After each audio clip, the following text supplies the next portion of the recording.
Thank you, Adrienne, and good morning all. It's a pleasure to be speaking here this morning. I'm in the investment team at the CEFC. I focus on industry and the manufacturing sectors, which also captures the mining sector. So today, Today I thought I'd talk through a little about the CEFC to give you a bit of an overview of the organisation, some of our transaction case studies. I'll touch on the clean energy technologies that we see for the mining sector, and then also talk through some of the financing considerations when we're assessing projects. The CEFC was established in 2012. We have $10 billion available to invest in clean energy investments across both debt or equity. We're an independently run Australian government institution, so we take our direction from government as to through our investment mandate, but our investment decisions are made independently. We have a national focus. We're currently around 80 staff based in Sydney, Brisbane, Melbourne and Townsville, but obviously work Australia-wide and projects that fall within Australia's waters.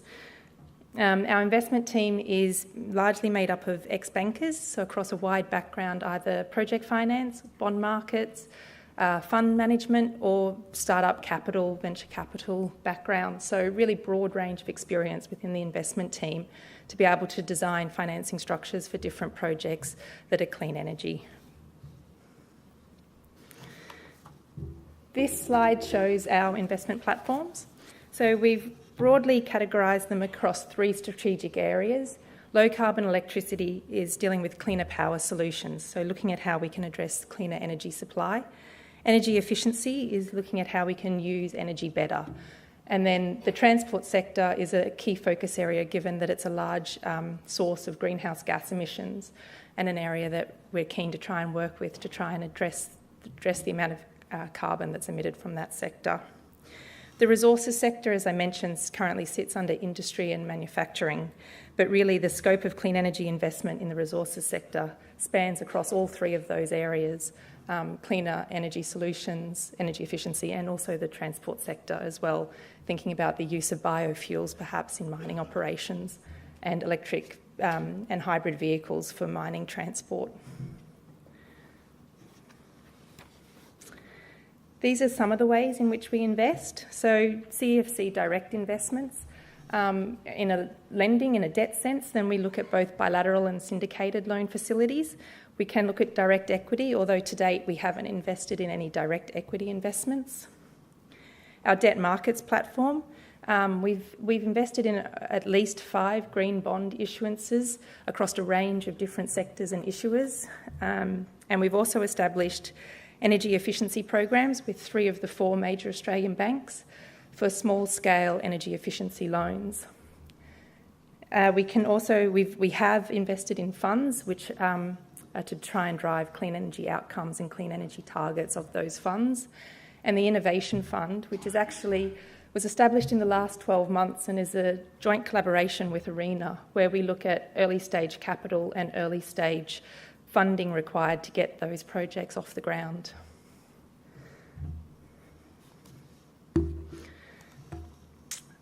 This chart just shows our portfolio since we were established. So over the last 2 years, we've experienced an explosion of investment opportunities in the renewable energy and energy efficiency sectors. In the first 9 months of financial year 17, our portfolio has grown in excess of $1 billion, partially through a large number of solar investments. This high level of activity reflects the increasing competitiveness of emerging renewable energy technology, the current policy and regulatory environment, as well as the strong competition from developers and capital providers, which is really driving these projects and getting them off the ground.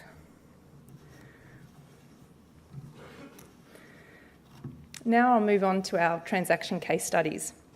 So we just announced this project this week. We made a cornerstone investment of $15 million USD into the Pilbara Minerals $100 million USD bond issuance for their Pilgangoora lithium tantalite project in the Pilbara region. This was the first investment by the CEFC in a mining project of this type. Lithium is an essential part of the clean energy transition, with global demand growing through electric vehicles and energy storage requirements. So projects like this will help build Australia's capacity to supply resources and support the technologies to increase the use of renewable energy.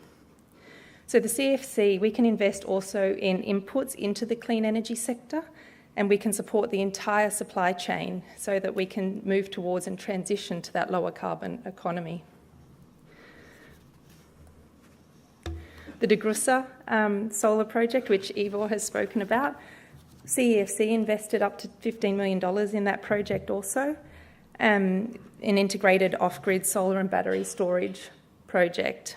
And I think this project demonstrates the strong potential for remote and regional areas to use this type of technology and solutions to really deliver the economic benefits of renewable energy.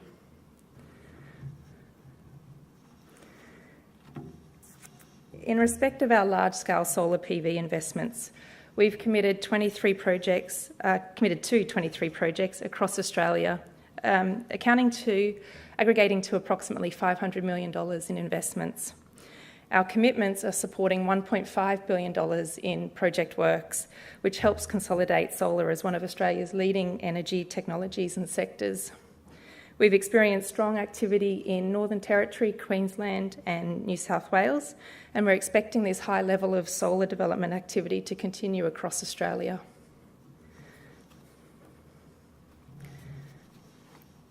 This solar project was based around the former Kidston gold mine. So it'll be the first of its kind in Australia to co-locate a large-scale 50 megawatt solar farm with a large-scale pumped hydro storage project, creating a combined generation and storage model that could be used elsewhere. GenX Power Limited is developing the Phase 1 50 megawatt farm, which is expected to lead to the Phase 2 development of the pumped hydro storage at the same site. So by using clean energy to extend the life of the disused gold mine site, this project also creates a potential model for other disused mine sites around Australia. Then my last case study is in regards to a disused coal-fired power station at Collinsville in Queensland. It's being redeveloped as a 42 megawatt solar farm, which is expected to generate enough energy to power 15,000 homes. The CEFC committed $60 million in senior debt finance to a $100 million solar plant, which has also been awarded funding from ARENA as well. And when operating, this solar farm is expected to abate 90,000 tonnes of carbon emissions in its first year.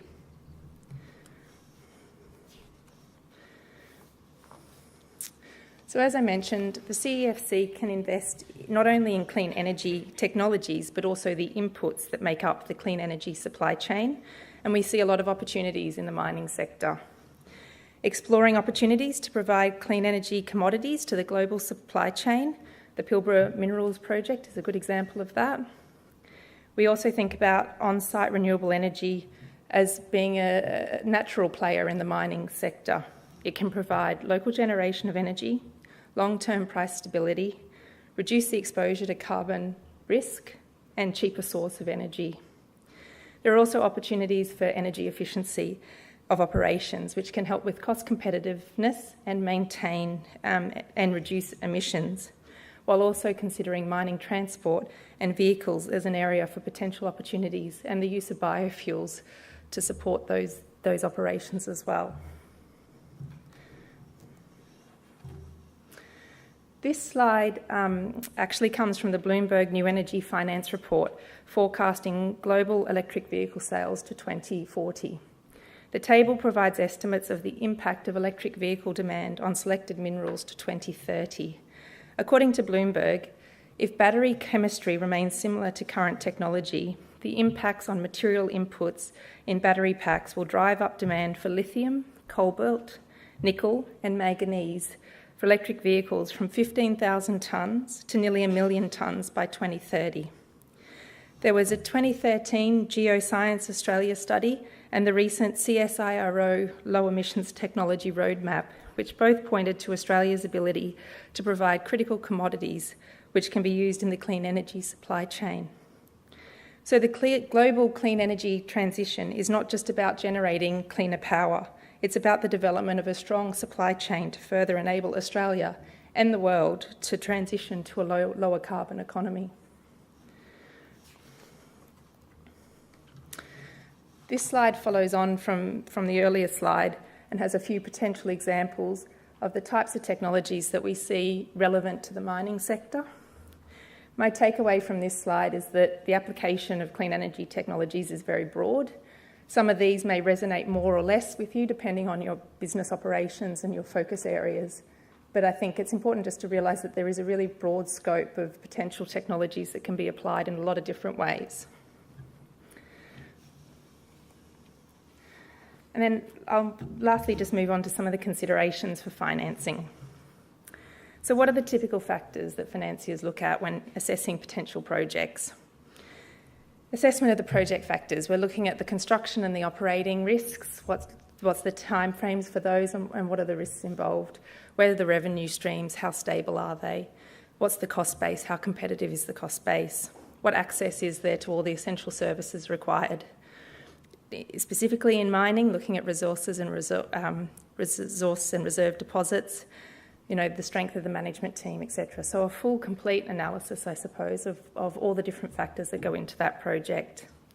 When we're looking at the capital structure, we're looking at what's the gearing level and where's the equity coming from. What is the combination of sources of finance needed to make that project viable? Market factors is particularly important for the mining sector. Commodity price risk, global demand, competition, these are all things that are very important to the success of a project in the mining sector and will all, depending on the structure of the project, have an impact on its financial and economic viability at some point in time. The investment profile, what are the mechanics? What is from a debt point of view, what is that debt profile looking like? The loan term, the amortisation, the drawdown period. How does that then fit in against the project assessment? And then the investment mandate of potential financiers. Investors all have different requirements, and I think the important thing is to try and match your risk-return parameters with those of the investors as well. The project may stack up on its own, but if it's the different risk profile to what that investor is looking at, then the two won't really meet. And so it's understanding, what are the investment mandate and return hurdles of your investors and how does that sit against your project?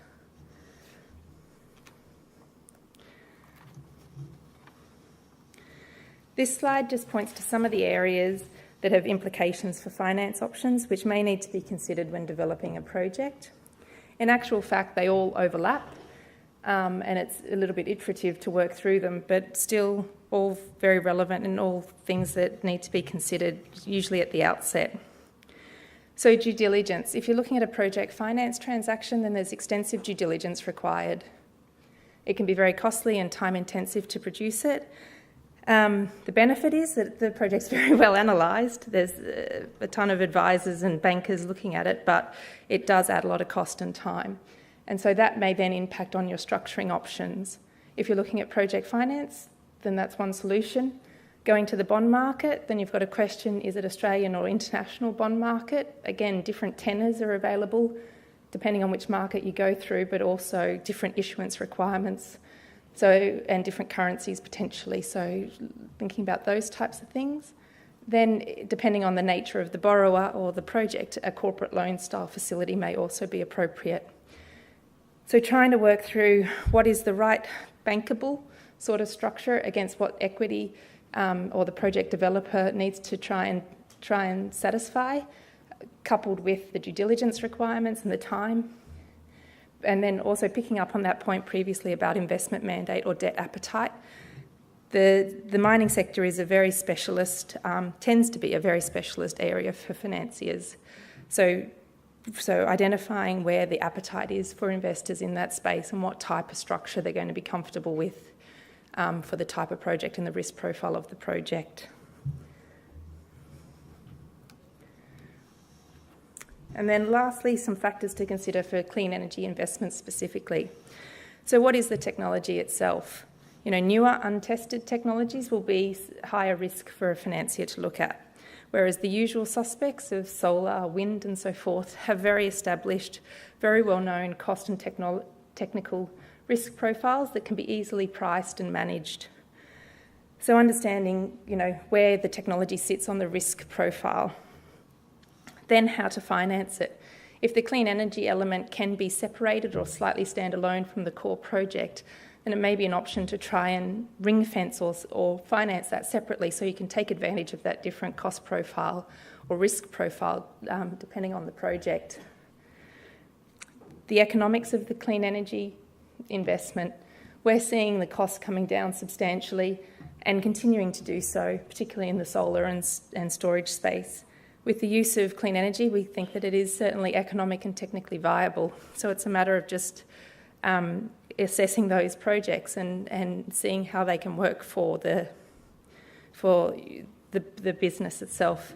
I think as Ivor made a good point that doing diesel could be quickly approved, but trying to do something slightly new, even though there is established track record for a lot of these projects, it can just take time, but it's worth the upfront investment.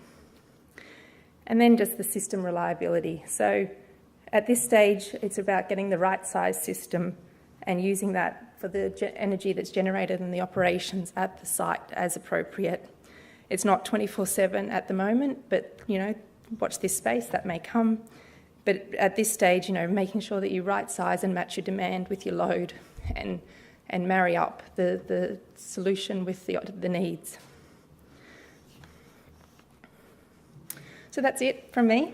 I'd just like to say there is a big opportunity for clean energy to be applied in the mining sector and for the mining industry in Australia to really drive and shape our support for clean energy future. CFC is a specialist clean energy financier. So if you have some potential projects would like to explore further, please do feel free to get in touch. I'm happy to consider projects and provide support where we can. Thank you.